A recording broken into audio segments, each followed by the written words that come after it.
Assalamualaikum warahmatullahi wabarakatuh. Waalaikumsalam. Saya ulangi lagi ya, nama saya Andri. Saya sebagai pemilik dari Maju Aksesoris yang bergerak di bidang aksesoris wanita. Aksesoris wanita yang seperti apa? Ya, semua yang menempel di wanita, mulai dari ujung kepala sampai ujung kaki, itu jenis.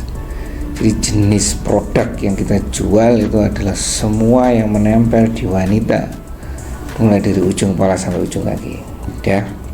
Ya mention it, sebutkan. Dikira semuanya masuk semuanya, mulai bandu, ikat rambut, jepit, anting, bindi, ya kan, kalung, gelang, cincin, terus lagi bawah ada mungkin sapu, terus ada aksesoris kuku, bros, macam-macam itu. Di semua yang menempel di wanita, ya kan, terutama itu adalah produk yang kita tawarkan ke konsumen, ya.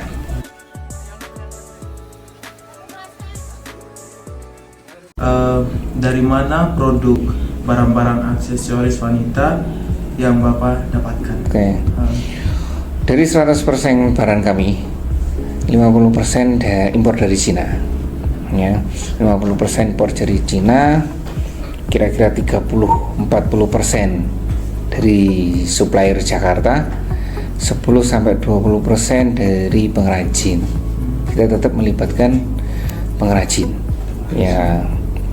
Bagaimana Bapak memastikan ketersediaan stok produk untuk memenuhi permintaan dari pelanggannya Bapak? Oke. Stok produk kita menggunakan software. Software. Jadi cash flow kita, ya kan, secara sederhana gini gampangnya. Kalau kita punya barang, berarti stok uang kita harus menipis. Kalau stok uang kita banyak, berarti stok barang kita menipis. Nah itu, jadi secara sederhananya seperti itu. Nah itu untuk yang keempat, apakah ada sistem khusus yang Bapak gunakan untuk mengelola pesanan dari pelanggannya Bapak? Mengelola pesanan. Oke, mengelola pesanannya. Jadi secara sederhana. Jadi ini kan mengelola pesanan. Apa maksud? Coba terangkan. Kayak misalnya mungkin ada langganan Bapak yang mungkin mau belanja, misalnya dalam baik itu offline atau online, prosesnya seperti apa? Oke. Jadi gini, untuk mempertahankan customer itu tetap terikat dengan kita, caranya tidak terlalu muluk-muluk ya.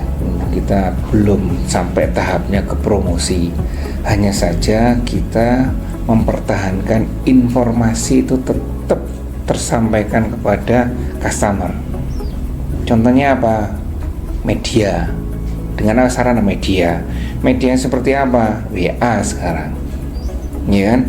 Nah, terus teknisnya seperti apa? Begitu ada barang masuk, barang baru kita share. Nah itu cara memaintain customer kita agar tetap terikat dengan Toko Maju, seperti itu.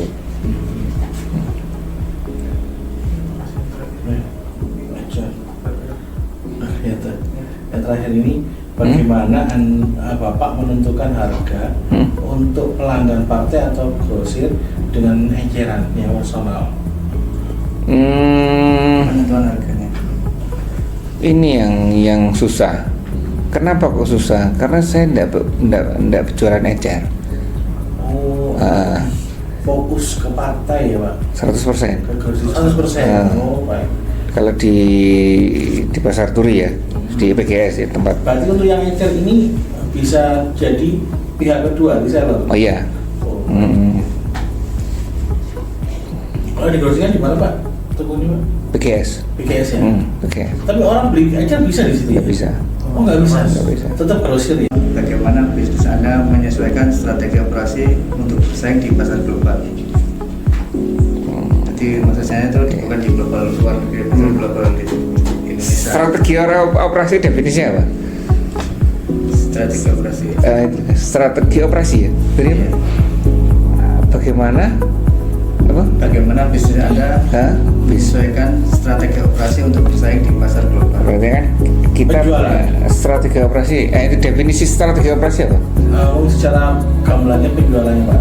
Strategi Bapak dalam Strategi penjualan. Iya. Strategi pemasaran. Strategi penjualan. Penjualannya Pak. Strategi penjualan atau strategi pemasaran? Sama. Hah? Bahwa yang pemasaran itu kan nanti masuknya ke Sales atau marketing? sales atau marketing. Iya kan? Iya. Sales atau marketing Mas Suci? Hah? Jadi Marketingnya. ini strategi sales atau strategi marketingnya? Ini marketingnya, Pak. Marketingnya, oke, marketingnya.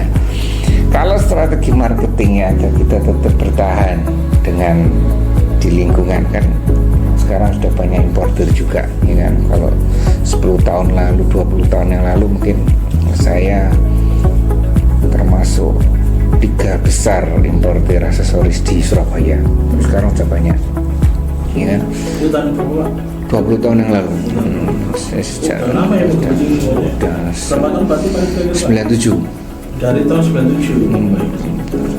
Ya. Ya. Jadi strategi marketing. Oke, strategi marketing saya satu tetap melibatkan teknologi. Ya, teknologi yang seperti apa yang saya sampaikan tadi. Sekarang media lain yang kita manfaatkan. Kita tidak boleh mengesampingkan peran media di sini. Atau mungkin 10 tahun lagi ada berubah lagi, ya ikut saja.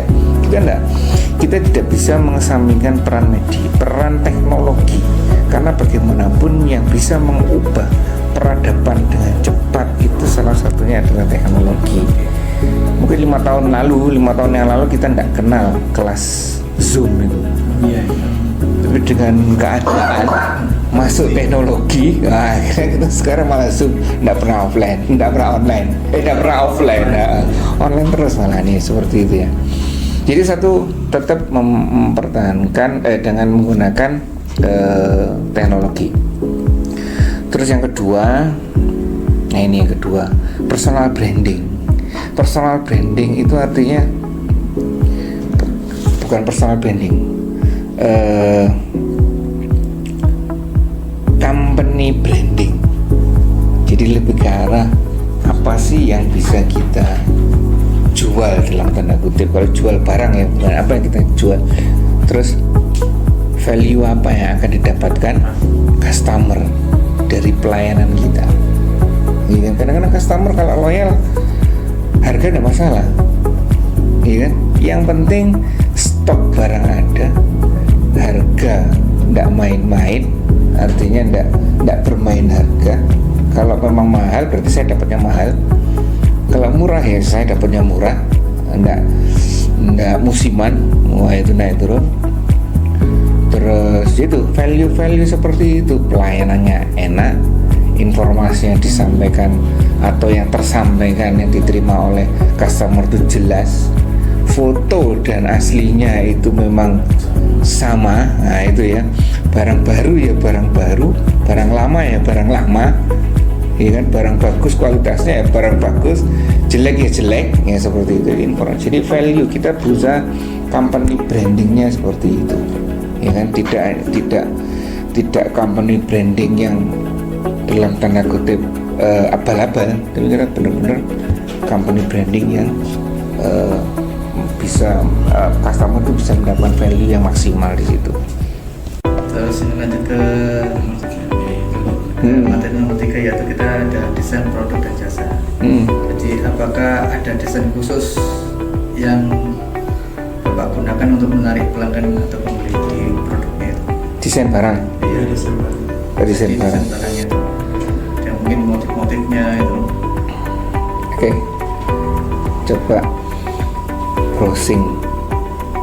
Ini yang sulit, ini bagian yang sulit. Coba browsing namanya Tacit knowledge. TACIT. TACIT knowledge adalah, ayo coba baca. Tacit knowledge, baca. Bahasa Inggris. Bahasa Inggris. Jenis pengetahuan yang perlu untuk dibahasakan karena memiliki kualitas personal yang merupakan gabungan antara pengetahuan kognitif dan teknis individu. Umumnya diperoleh melalui pengalaman, seiring nilai kepercayaan, perspektif, dan nilai-nilai. Nah, dalam penentuan desain, di sana di Cina kita juga sama. Di Cina itu kita juga membuat produk, tidak hanya membeli produk, membuat kita. Jadi kita memposisikan diri kita sebagai market leader atau trendsetter, bukan follower, ya kan? Oleh karena kita sudah memposisikan diri kita seperti itu, berarti kita harus membuat produk yang tidak sama dengan lainnya, ya kan? Nah, bagaimana cara itu? Saya pakai itu teori itu. Teori itu susah, ya kan? Artinya butuh apa? Terus nggak terukur ya ini ya. Ini itu makanya itu. Jadi seperti gini. Seperti gini. Jadi itu banyak digunakan tuh ramah lingkungan apa? Bahan yang kita gunakan, jadi gini, di Cina beberapa produsen yang kita temui itu memang beberapa waktu yang lalu, 5-10 tahun yang lalu itu bermasalah dengan limbah di Cina. Limbah akhirnya dengan regulasi pemerintah mereka harus pindah ke pinggir kota dengan pengolahan limbah yang lebih baik. Jadi gimana? Kalau saya menjawab itu berarti mereka sudah menerapkan ramah lingkungan, ya kan, untuk produk-produk terutama yang saya ketahui produk saya. Jadi benar-benar ketika saya mau memproduksi satu barang dengan misalkan banyak warna gitu ya, mereka akan protes, enggak, ini terlalu banyak limbah nanti. Mereka memberikan narasi, ilustrasi kita bagaimana, alternatif kita bagaimana kalau warnanya itu cukup ini saja, enggak terlalu banyak warna, berarti tidak terlalu banyak limbah nantinya, seperti itu. Bahan materialnya itu kebanyakan dari apa? Plastik. Plastik itu plastik pengolahan ulang. Saya tidak tahu detailnya, hanya saja mereka menyampaikan informasi ke kita seperti itu. Tidak tahu detailnya apakah itu baru atau daur ulang. Cuman untuk ke konsumen, jadi ke konsumen itu apakah ada layanan khusus atau ke konsumen lebih supaya sama-sama loyal memajukan bisnis itu gimana? Jadi ke konsumen layanannya itu memberikan lebih ke konsumen dikasih contohnya reward, contohnya ini Pak, mungkin ada yang pelanggannya itu hampir setiap bulan usul ke Bapak ini itu untuk menjaga hubungan baik ini gimana? Diskon banyak. Jadi gini, satu, kita memanfaatkan culture, budaya kita apa? Misalkan ya, budaya kita 1 tahun sekali memberikan apa? Bonus saat Lebaran. Nah itu. Jadi karakter seperti itu kita ikuti, ya kan? Yang pertama. Terus yang kedua, harga pasti berbeda, ya kan? Orang yang beli dengan kuantiti, ya misalkan 100 lusin dengan orang yang beli 500 lusin jelas berbeda. Jadi ada kategorisasi harga itu ada.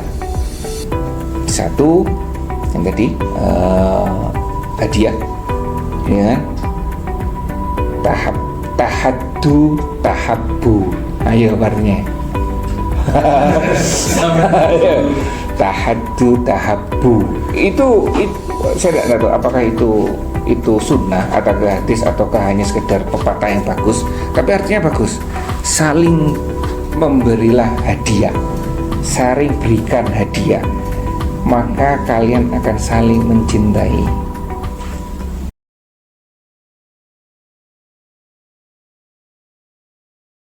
Opportunity, keyakinan itu, ya, dan itulah yang kita bentuk kepercayaan. Kita bentuk kepercayaan. Bonding ya.